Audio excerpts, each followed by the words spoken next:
monitoring that throughout the live stream. We would also like to point you to our survey.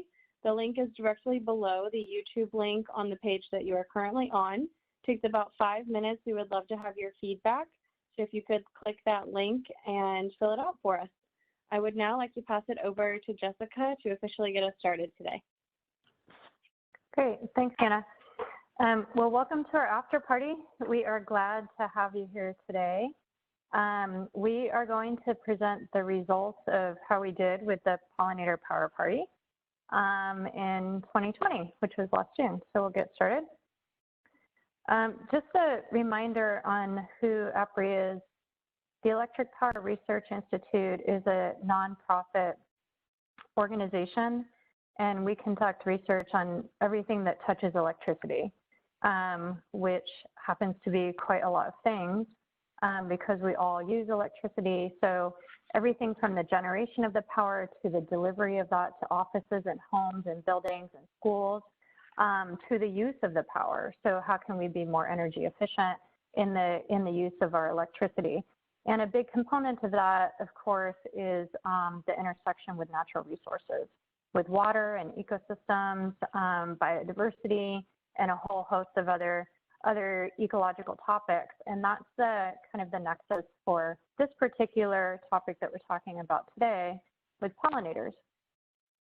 And in 2017, we launched the Power and Pollinator Initiative at EPRI to help power companies think about what is their role with this topic.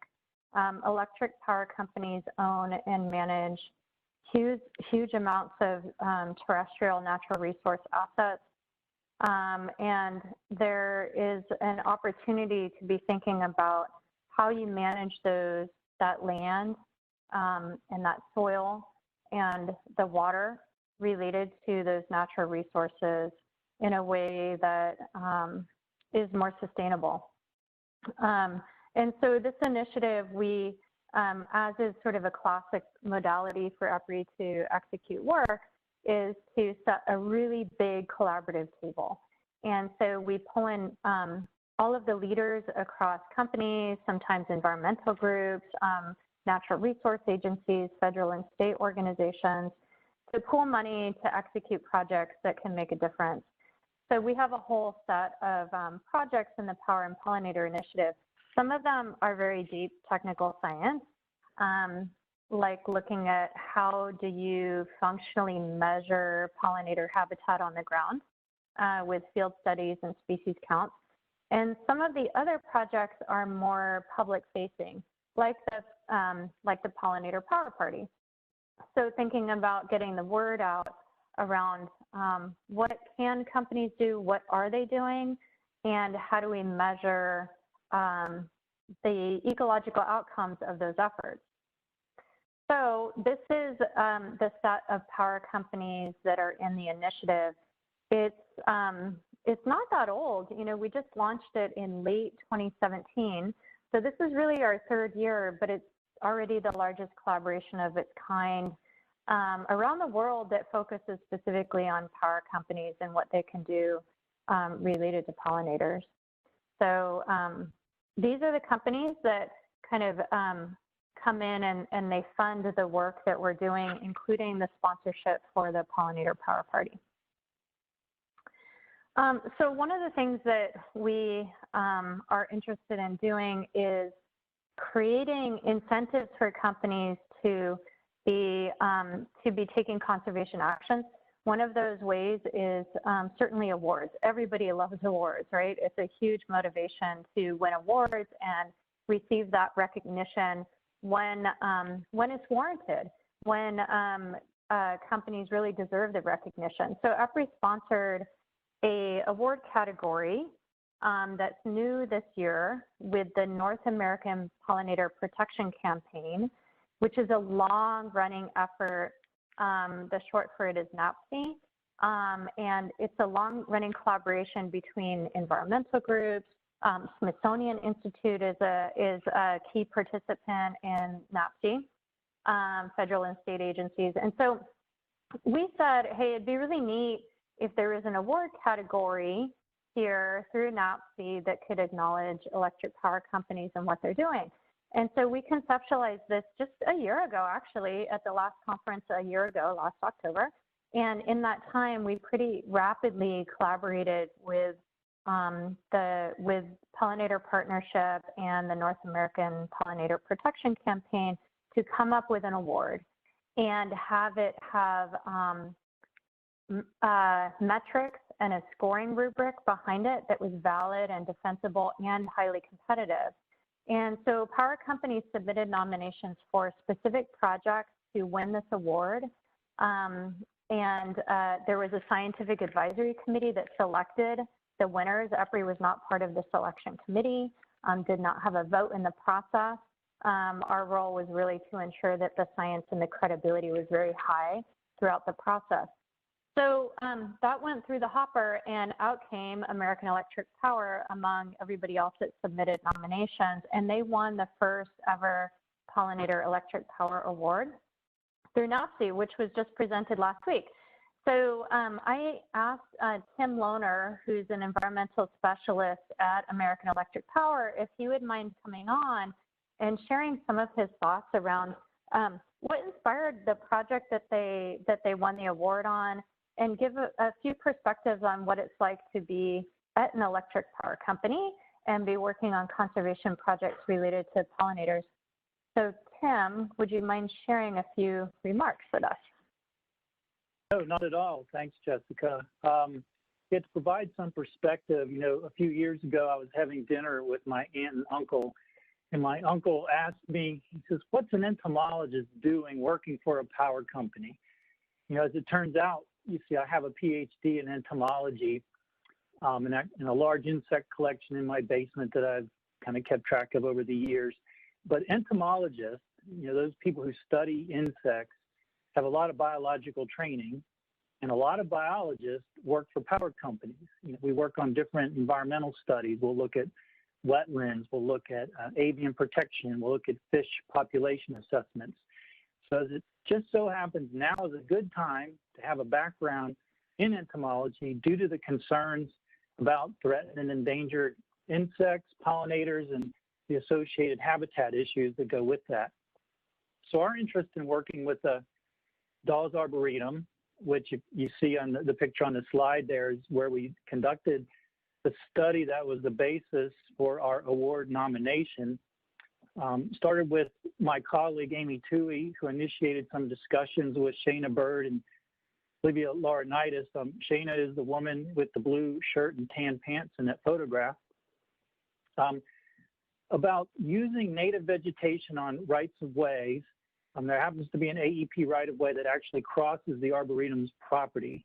So one thing led to another, and we began our study. It's a 5-year study, which we began in 2017. And our objectives were to see if we could create pollinator habitat on a right-of-way while realizing other benefits, such as erosion control or tree inhibition.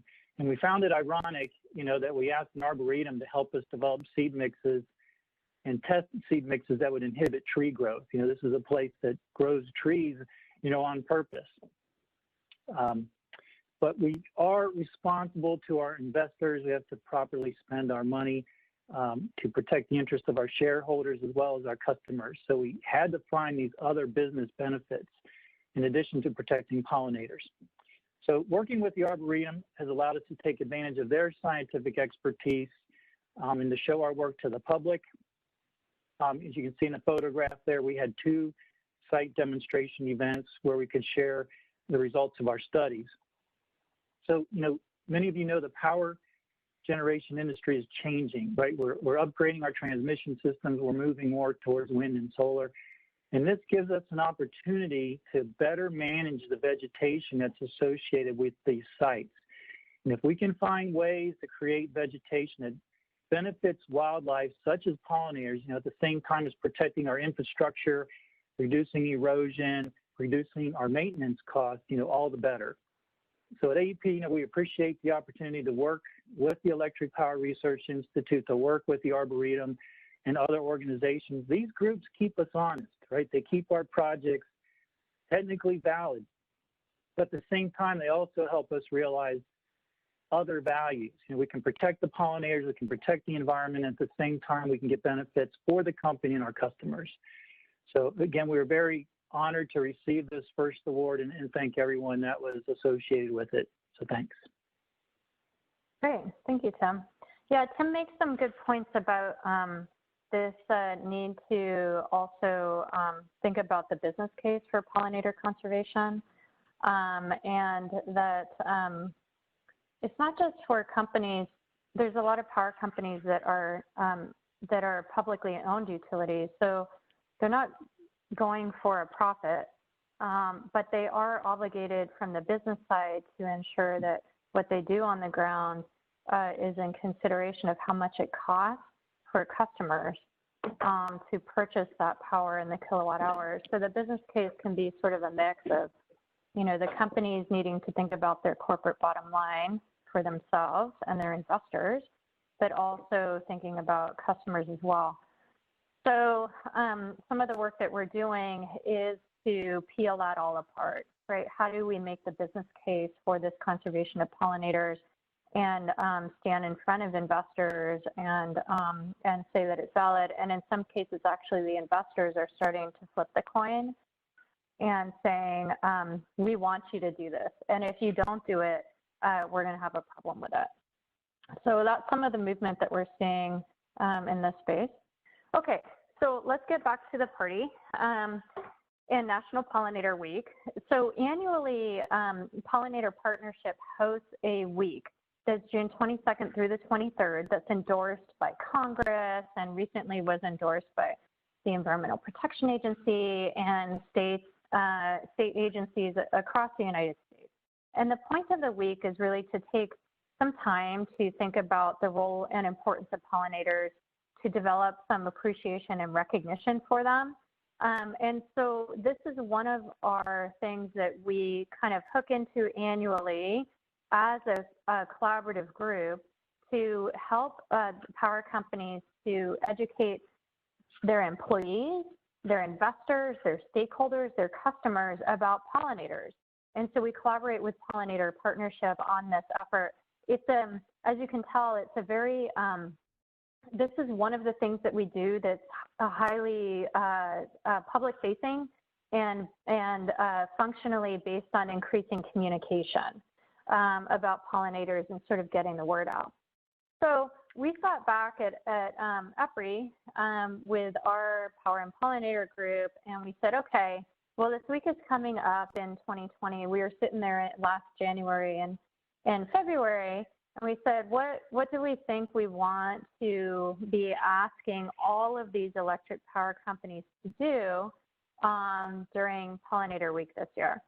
And so we had these kind of general concepts that we wanted to make sure that folks understood basic things like what is a pollinator, thinking about why should I care about pollinators in general, what's the difference if they're dead or alive, what's the role of land managers, so power companies, departments of transportation, other companies, even the federal and state governments, what is the role of these large land managers in thinking about pollinators, the role of companies, and then what's your role?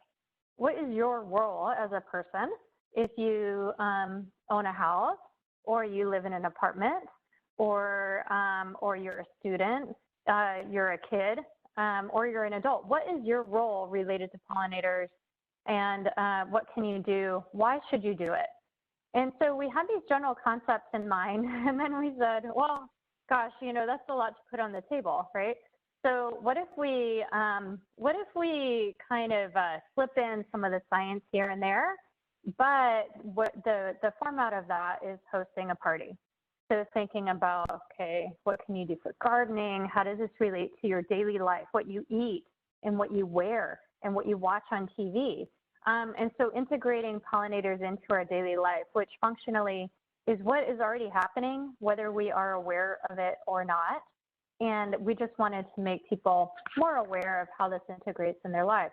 So we have these ideas and rolling along, and then the global pandemic hit. And that threw everybody for a loop this year, particularly when your activities are related to getting folks out to plant a pollinator garden or hosting a pollinator cocktail hour, or you're making cocktails that use ingredients that are pollinator dependent. So things that are very in-person, passing out seed packets. So all of those activities were completely off deck this year. And we said, oh my gosh, you know, what can we do, right? We're remote, and everybody had to figure this out for all of their own work areas, and it certainly applied here. So we invented the Pollinator Power Party that would be all virtual, all online, to host activities and events and encourage people to be doing things in their own locations. So we wanted to have a party at your house, right? So you're having a party, we're having a party, and we all sort of do it in the same week. And we set basically a completely ridiculous goal to reach 1 million people in 1 week. How would we do that? Reach 1 million people, all virtually, all have them engaged and participating. So not necessarily just a push out of information, but we wanted people to learn and be inspired and be able to come back and say, okay, now I'm starting to see the importance of how pollinators are to me in my life, okay? So this is what we set out to do. Part of it, of course, is entertainment and education. So linking these two things was creative and a little bit tricky. And here's a comic strip. Of course, that's a monarch. I would imagine that's a monarch. It looks like a monarch going in a convertible. You see the license? Right, it's funny. So here's the education piece, right? Is monarchs come from caterpillars? So we're a family-friendly kind of event, right? And be thinking about the whole gamut of folks that need to be educated about pollinators. Okay. So one piece of that is that we wanted to hit in this first year was this concept that there are a lot of species of pollinators out there. This year we looked at just bees. So worldwide, if you participated in the party, you will know this. It's also still posted on our event site. Worldwide, there's about 20,000 species of bees, right? That's a lot. So if you were to guess how many species of bees, when we talk about it and we're out on the street and say, I saw a bee, and I say, well, what did you see? I say, I don't know, it was a bee. Which one was it? Was it a bumblebee? Was it a mason bee? Was it a honeybee? What was it, right? Typically with bees, we think of the honeybee. That's the most common bee. It's a very important bee for agriculture. There's good and valid and important reasons for a lot of science and researchers to be focused on the honeybee. It's really quite an important species. However, there's a lot of other species out there. In fact, in North America, there's 4,000 other species of wild bees. And so we wanted to have folks sort of start to get this idea and start to fall in love with another species of bee out there. That if you develop a emotional response to these species, you're more likely to be aware and be sympathetic and be cautious and thoughtful on what they mean for you and what you can do about them. So we have the Daily Obscure Pollinator. This is Sam Droege. He's a friend of mine, and he does these photography of bees in his bee lab. And so he offered to collaborate with us, and we developed this idea of the obscure pollinator. And so this information kind of pushed out daily from us, and we had a daily obscure pollinator.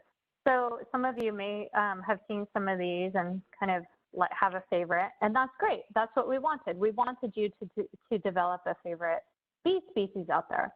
So that was one piece of it. We also hosted a whole day for art and music. This was a Monday. This was the first day of our week during the Pollinator Party. And we invited people to send in photos, original art, drawings, and music. that they either created themselves or they heard a song. Hey, let's make a list of these things, of songs that relate to pollinators, butterflies, hummingbirds, bats, bees. And we just had this idea. We had no idea if anybody would submit at all. We just didn't know. It's the first year out of the gate, and we just kind of jumped in. We got 328 submissions. It was huge for us. I mean, considering we didn't know if we'd get one. So we got 328. It was remarkable. Not only that, but the art, we got original art. So I'm going to flip through some of this so you can see it here. We got all the pollinators. We got bees, bats, hummingbird, wasps, dragonflies. Dragonfly is a carnivore, so it doesn't necessarily go to flowers on purpose, but it can support pollination by happenstance, just going through the landscape. Bats, we got a really, really neat drawing of a bat here. If you don't know already, this is Bat Week. So there's Pollinator Week, there's Bat Week. This is Bat Week, right? Perfect, because of Halloween. Everybody thinks of bats during Halloween. There's more than 1,400 different species of bats in the world. So this is a good week to do the shout out to the bats. In terms of pollinators, bats, of course, see, I'm going to inject a little bit of science throughout this because that's what we do. Bats, there's carnivorous bats, and there's some vegetarian fruit and nectar eating bats. So not all bats necessarily are out there being workhorses on the pollinator front, but there are some. And bats are certainly there in the mix. Your hardest working pollinator, guess who it is? Is it birds, bats, butterflies, bees, other things?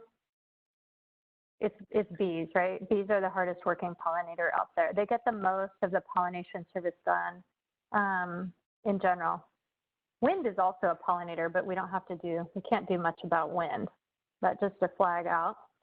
So some other art that was submitted, of course, the bumblebees. I mean, jeepers, you gotta love the bumblebee, right? It's a bombus. A beautiful drawing of a hummingbird. There's butterflies, and on this one in the lower right, you can see the tongue of that one coming out. That's the tongue of those is called the proboscis. It's a straw. It sucks up nectar. So when I look at these pictures, and when I was looking at the art and the photographs that were submitted, my brain gets going on sort of the science and what role all of these things have in the ecosystem.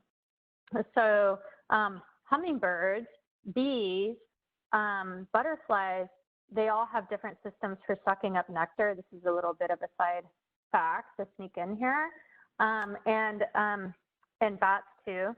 And they all like different concentrations of sugar in the nectar, right? Because your concentration of your sugar in the nectar determines the viscosity of the nectar. And some of the times you need different mouth parts for sucking up different viscosities of fluid, how thick it is, right? How sticky and thick it is the viscosity. So all of these have different different nectar sources, different flower types that they like.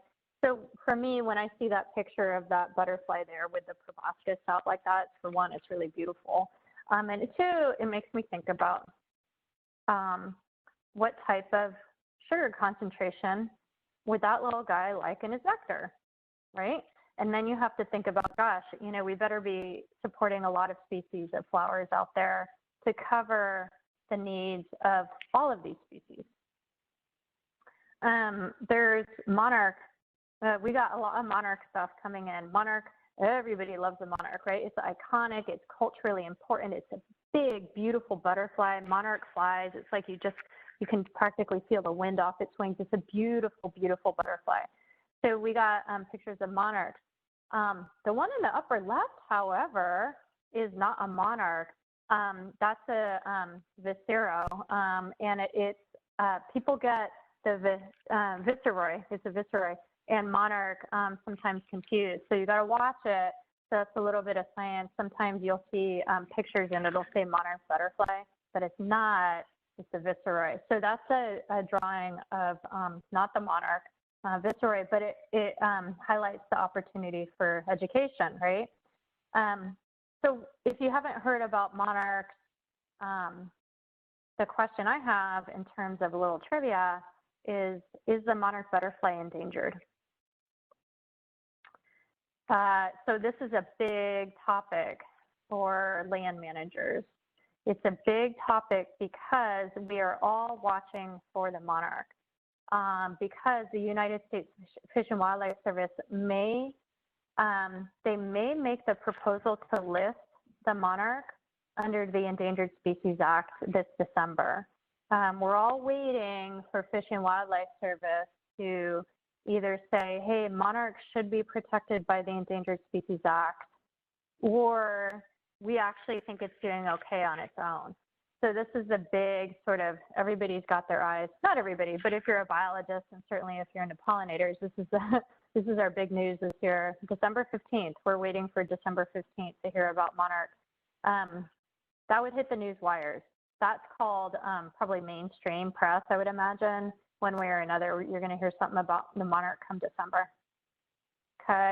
Okay, here's another photo that was submitted. This one is cute, right? You got the kitty cat going for the butterfly. I think that's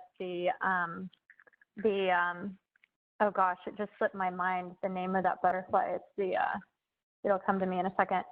So it's pouncing on the butterfly in a garden, and then in the background is a native bee box. So this is how you can support native bees with these different diameters of tubes. It's really cute, right? So I like this picture because it makes me think about what you can do in your urban setting, in a garden, with the bee box there and the butterfly. So it gets me thinking about gardening. So there's all these topics that sort of come to mind, and the science behind these topics, just flipping through the art that you guys submitted. So what are we going to do with it all? This huge response to this, we sat back and we said, gosh, that was amazing. So we are creating the Pollinator Power Party calendar for 2021. And we are going to have art, not all the art, you cannot fit that much in, but we selected winners that will be included in this calendar in 2021. And you can see on the left hand, if you look really closely, some of those white parts, you can see a transmission tower, you can see some solar panels, you can see a windmill. So kind of continuing to think about this intersection of power companies and pollinators, because that's sort of our nexus here. And then on the right side, this shows you just a mock-up of one of the months. So March could be dedicated to the honeybee. So photos and images that you guys sent in and art, and then some science about it up at the top. What is a honeybee? What's its species and genus? What does it mean for us? Why do we care about it? And then on the bottom, we'll have little snippets in the days of the month that show pollinator-dependent foods. And in this case, it would be foods that are that rely on honeybee, like almonds, classic, right? Most honeybees are trucked out to the almond orchards in California every year for pollination service across the United States, right? They're pulled out to California on big trucks in their bee boxes and brought out to California, and people pay for that service in California because we need it in California because we need to get those almonds pollinated, and there's not enough bees out there now to get it done naturally on its own, right? So every month we'll have art, it will have science and education, and then we'll have pollinator-dependent foods out there. So there'll be a month on monarchs, there's going to be a month on bumblebees, there's a month on bats, and then there'll be science that'll loop into there. So that's pretty awesome. And then next year, sorry, hold on, I just had a hiccup there. For the art that we select for the calendar, if you guys submitted artwork, we want to give you, and you're selected for the calendar, we want to give you $100. And we need your permission to print you in the calendar. We will have these calendars available for purchase at the cost of just simply our cost to print and ship. That's it. There's no profit on here. EPRI's a nonprofit. We're just looking to cover costs to print and ship. And we want to acknowledge and recognize you if your art or photography was selected for the calendar. So be sure to scroll down on your screen that you're on right now. If you scroll down, you'll see where you can look at the art, and then we'll need your permission forms, okay? So we have a lot there we want to include. We just need your permission to do it. All right. Okay. Another topic we did was Wild Cooks. We had a whole day on cooking. Folks sent in recipes. We had a new video that folks created that was pollinator friendly barbecue. That was pretty neat. And so there's a how to do a pollinator friendly barbecue video there that's still embedded in the event site, and photos of folks making recipes and all of that. So we still have the site up, and to be thinking about what foods you eat on a regular basis that depend on these. We had a day where we had a guest lecture on butterfly gardening. Our guest lecturer was the executive director, Scott Hoffman-Black from Xerces Society. He's a highly recognized scientist and has several best-selling books. And we invited him to come and talk to us. It was a very popular event during the week. It was viewed over YouTube, not just during the event, but later it's been viewed many, many times. He gave just down-home facts about what can you do in your yard, in your garden, and what do butterflies need. He gave us sort of butterfly 101. What's the difference between a butterfly and a moth, right? What are the life stages of butterflies? Facts like, how long do butterflies live? Does anybody know? I know you can't speak back to me because you're all muted. So butterflies, the average life of a butterfly in the butterfly stage, so not egg, not chrysalis stage, but butterfly where it's got wings and flying around, the average across all butterfly species is around a month, but the smaller guys tend to have a shorter lifespan. So typically ones that you see in your yard might be more like a week. Like the cabbage white, that was a species I was trying to think of previously, and the kitty cat photo was a cabbage white. That one maybe lives about a week, whereas larger butterflies, like if you go up to monarch or some of the swallowtails, monarch can live, it could live a couple of months in that life stage, but it's more likely to live about 2 weeks. So there's a lot of factors that affect butterfly span of life. But if you see a butterfly in your front yard that you love and it's a small little guy, you probably got a week. You probably have about a week to check it out. Bees also have a life. Bees, their wings wear out. If you ever look at a bee and its wings are all scraggly, it's because it's wore out its wings, right? It functionally wears out its wing and its wings start fraying. So sometimes you can tell how old a bee is, if it's young or old, based on looking at how kind of messed up its wings are.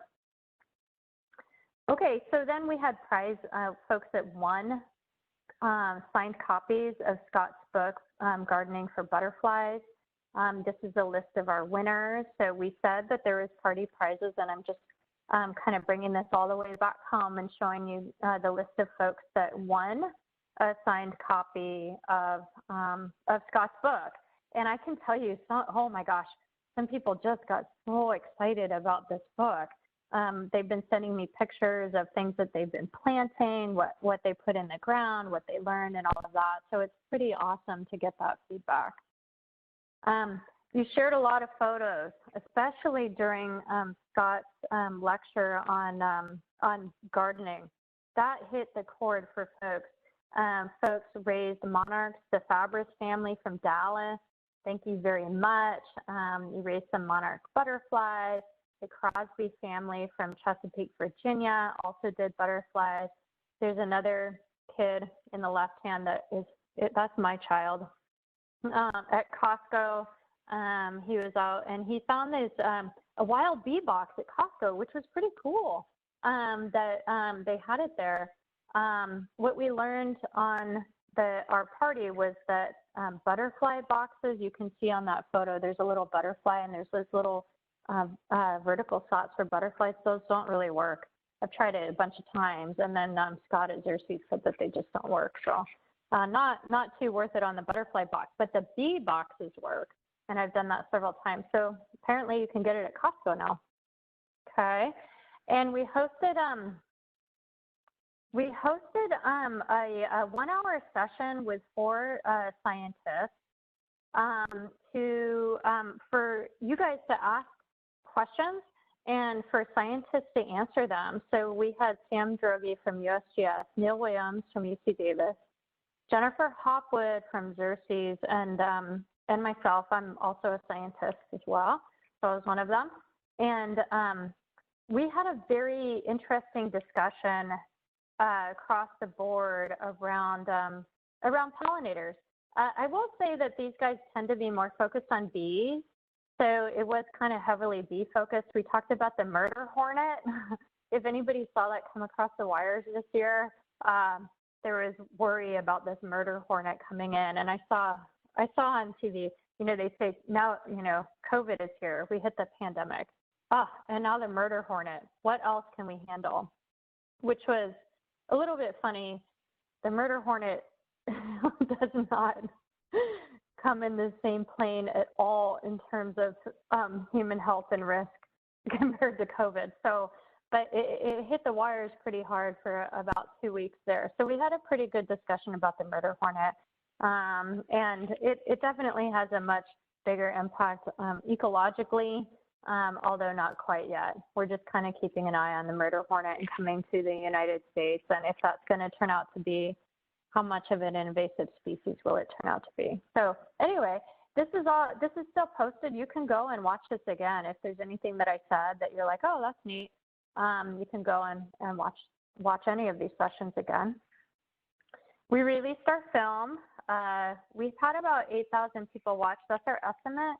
It's a little tricky to estimate because YouTube folks watch it as groups. But we released this film, and this is a documentary film that we did in collaboration with Tree Media. Tree Media is an award-winning film production company, and they have a website called Pollinators Under Pressure. This is the 3rd in a series that they did on pollinators, an award-winning series. And this particular documentary focused specifically on the nexus of power companies and pollinators. And then we also wanted to cut through some of the science on pollinators. So the first half of the documentary actually is pretty much focused with world-renowned scientists, just knock out of the park scientists and speakers to talk about pollinators and what their role is in the world, and what we need to be thinking about in terms of their protection. What are the key impacts to pollinators? The key impacts being loss of habitat, pesticide and herbicide application, over-application. Herbicides can be very useful for actually restoring habitat, but it has to be done in a thoughtful way. And then the intersection of power companies in that mix. So I encourage you, if you haven't seen this film, it's an award-winning cinematographer that shot this. It's beautiful. It's really quite beautiful. So if you haven't seen it, I'd encourage you to do so. It's about a 20-minute film. Okay, and we had our hashtag Power and Pollinators that really picked up some pace here during the party. We had 73 posts on Twitter from companies, environmental groups, universities, three federal agencies, USGS, U.S. Department of Ag, and the Environmental Protection Agency. And we even had some puppies that posted. You can see the puppy there in the middle. So we had some pets and puppies, and we had cats, and kids. So we had some neat posts on Twitter that people picked up that feed. We were not pushing it to them. They picked it up kind of on their own. So pretty neat. And music. So music was fun. We had some surprises on the music front this year. And I hope we have surprises next year. So if there's any musicians out there, shout out to be thinking about what song you would like to do in videos for our Pollinator Power Party in 2021, because we're going to be doing this again next year. So we had a really neat song by Bob Bransky that submitted that he was talking about monarchs and the flyway from Mexico up to his neck of the woods, which is near the Great Lakes region. So really, really neat song. We posted that. Thank you, Bob, for sharing that. That was awesome. And then we had another song that was released during the party week. It was called Pollen. The song name is Pollen, by a band called Quicksand that is based in Oakland, California. And we did a release event. We did a pop-up event one evening to play the song during the party. And since the party ended, the frontman of Quicksand and the producer of the song, Michael Rosen, graciously agreed to do an exclusive interview with me at their studios in Oakland, California, to kind of share some thoughts about where did this song come from, what inspired it, how did they get it done. And so they jumped on with me, and we are going to share that exclusive interview with you. And we're going to share the first little bit of the music video that has also now been published since they released the audio track. Now there's also a music video that goes with it. So we're going to show you just the first bit of the music video, and then we'll go immediately into the exclusive interview now. And while Hannah's pulling that up, we're just going to give you 30 seconds or so. I just wanted to share the lyrics for the song. I thought they were pretty neat lyrics and poetic, and point to some of what pollinators need and how they play a role in the world. So we'll let you read those lyrics while Hannah gets the video up.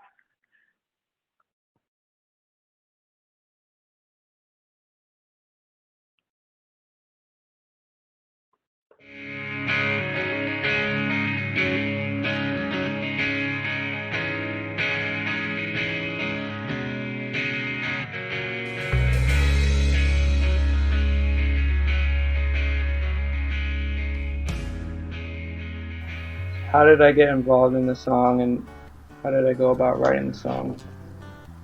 So a few months ago I was at a pollinator conference.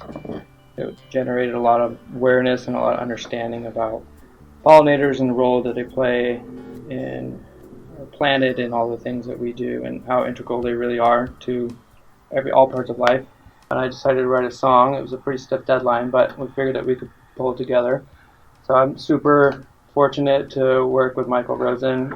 He did a great job. The song came out wonderful. Super excited about the results. So I wanted to write a song that honored the pollinators and reflects a little bit of what they do and how they affect the rest of us here on the planet. And put that together and then submitted it. So I'm Michael Rosen, and I'm a producer engineer in the Bay Area, and I've been doing this for a minute or two, and I used to work at Fantasy, and I've done pretty much everybody in the Bay Area, from Metallica, Rancid, Journey, to newer bands, a bunch of metal bands, and everything in between. So I'm just producer engineer in the Bay Area. I've been doing this for a long time. Great. So how'd you get connected with Justin for this Pollen song? So Justin and I know Justin because we're friends just through being in the world, and Justin and I are doing a record, which we've done 3 songs for already, and he called me and he said he's going to participate in this pollinator thing, and could we pull off the song in a couple of days? And I was like, come on, of course we can pull off the song in a couple of days. So he wrote the song, we kind of tweaked the arrangement a little bit, and then he laid down a reference track. We brought in a drummer, played drums to it, then we did guitars, and then I brought in a bass player, and he played bass to it, and then we sang, and bing, bang, boom, you have a pollinator song. I worked on this song from start to end, and the original song was my doing. I already had a few chords that I put together and came up with some melodies, and then worked on the lyrics pretty heavily, and then the rest just kind of happened. I met with Michael, sent him a couple demos. He had a lot of input. We worked on the arrangement, and just kind of dialed in. A lot of it just happened in the studio as we went. I came in with a pretty good structure of the song, but as songs do, they unfold in the studio and they sort of mature. So Michael and I tweaked the arrangement and got it where we wanted it, and then we drove it home. What do you think about pollinators and their role in the world, and was this a different type of song for you?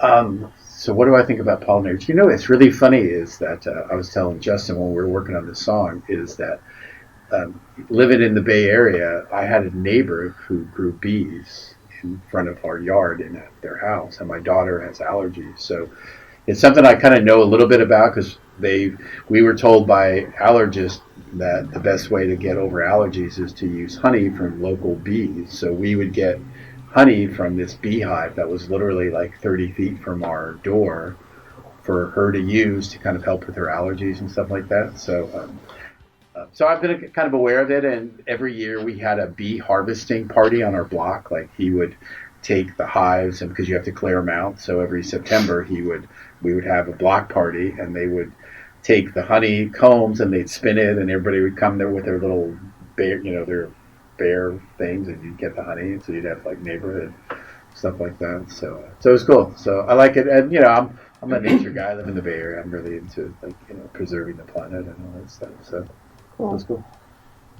So, Justin, do you have thoughts on pollinators and their role in the world?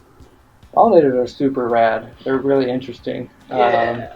They're a part of like everything that we do.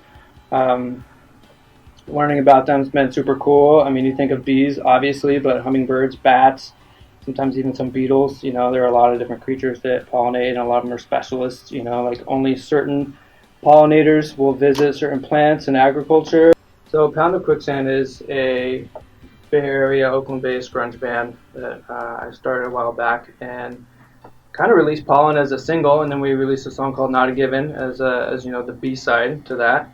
And the B-side? Yeah, the B-side. Sorry, I had to. It was there. It had to go down. For your day job, what is your day job? My day job is teaching English. I've been teaching English for about 16 years now. It's great. Teach literature, writing composition, creative thinking, and analytical thought. And you have a degree in that?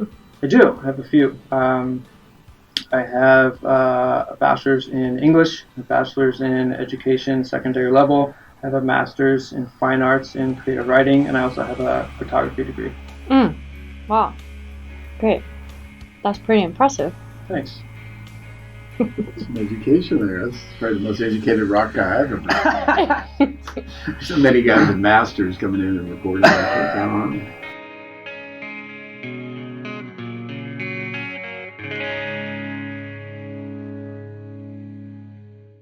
So, yeah, I saw there was a little delay on there. Sorry about that. But we will post the original interview file to our to our event site so you can see it later. Hannah, did you give me back the ball to see my screen? Okay, great. Thank you. And folks can go look at that music video on their own as well and watch the whole thing. It's about 5 minutes or so. And yeah, so we just wanted to say thank you to Pound of Quicksand and to Michael Rosen for creating the song and allowing us to do the exclusive interview, and then also for releasing it during the Pollinator Power Party. It's super cool. We're really, really excited about it. So thank you to Michael and Justin for that. Okay, so given all of that, the big question is, do we reach our goal? So we had this goal to reach 1 million people in 1 week. And we set out really with just the collaboration with the power companies and thinking about how they can reach their own employees and customers. So how did we do? We did pretty good. So even with COVID and the shutdown, and everything happening remotely and virtually without actually having to being able to go into planting parties and social hours and all of that, we still surpassed our goal, and we did pretty darn good. So so this is the number of people that we reached. It was 1.2, just a little over 1.2 million people. So yeah, so that was our final number. So trending over time, we've been increasing this reach over time. And the thing about the numbers that we report here is just a little bit of background is that we only report the numbers for the people, the companies that give us the data collection forms. So this year we had 16 companies reporting. And so we're not taking credit, nor do we include numbers for everybody else that picked up into our hashtag, for things like the reach that, you know, the pound of Quicksand is getting, or USDA or anybody else out there. We only put in the numbers that are put in the data collection forms that the companies report back to us, and we only got 16 of those. So even with that, we're doing quite well on the reach. If we were able to capture, and this is something that, you know, I've started thinking about, is it possible to capture that broader reach of not just the companies giving us the data forms, but everybody else out there? I'm sure that, you know, we obviously reached more than the numbers are revealing here, but this is what we feel comfortable sharing. And we also track, because we are a scientific organization, we look at how we reached them. Like, did we reach them passively, actively? And we have two categories of this sort of how many people do we reach from between passive and active. So passively reach just means somebody received information, but we're not sure if they understood it or engaged with it in an active way. Actively reached means we handed them a seed packet, or they came to our lecture, or we had a conversation with them about butterflies or bees. On social media, we classify actively reached as people that share, comment, link, reply, react, or if they got new followers because of one of their tweets or posts. Okay, so we're trying to be as diligent as we can in sharing these numbers.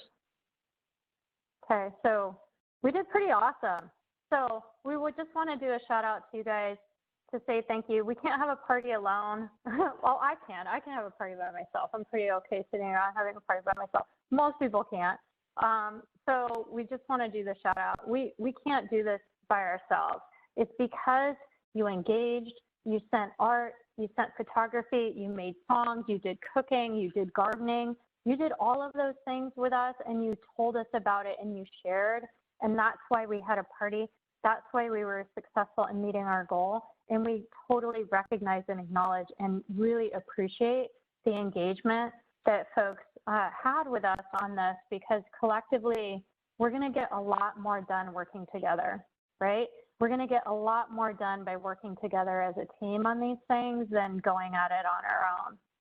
So shout out to you guys. You guys, you're all the bomb. Everybody that's watching and participating and sending us stuff, you're the bomb. So thank you.